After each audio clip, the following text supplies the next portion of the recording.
and here's the second part of my video. I had to break up the recordings because this capturing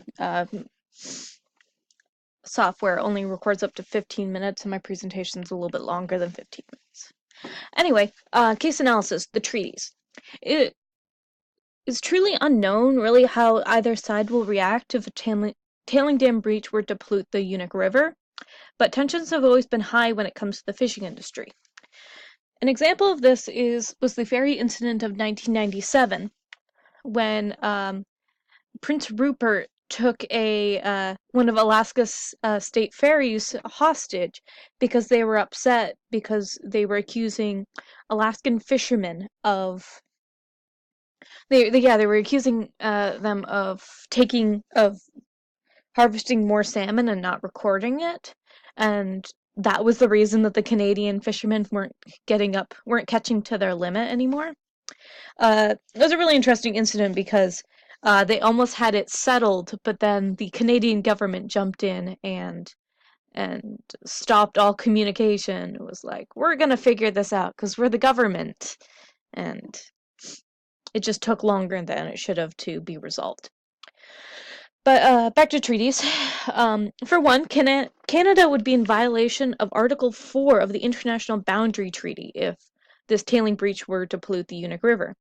This is because Article 4 states that no side of the transboundary river may be polluted in a way that can cause health or property damage to the other side. Cause health problems through, polluting drinking water and making it unsafe to drink, or making the salmon unsafe to eat. Cause property damage, like in the Mount Polley example. I mean, the breach of the dam caused a huge landslide that ripped up trees and soil, and that could easily take out somebody's home at the same time. Also, is causing damage to property of the salmon. I mean, I guess you could say that is property damage when you harm the salmon. Secondly, Canada would also be breaking the Pacific Salmon Treaty because they would be essentially preventing the agreed upon amount of fish from making their way back down to Alaska. This they would be impeding the movement of king salmon by killing them before they're able to return to the Alaskan coast.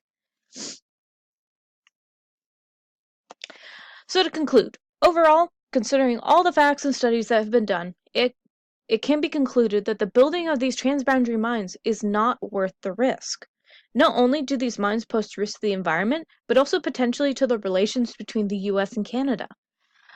Research on tailing dam failures showed that they cause horrendous damage to the environment and put fish populations at risk.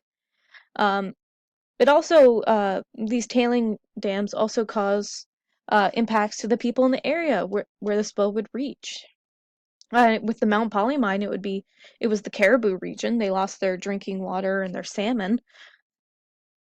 With the KSM example, it would be the people of Southeast losing large amounts of salmon that a lot of the indigenous people down there rely on for food, and many fishermen rely on for income.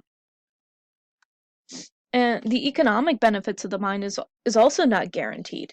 Mining experts have stated that the mining company that owns the KSM mine will not make as much as they predicted on this mine.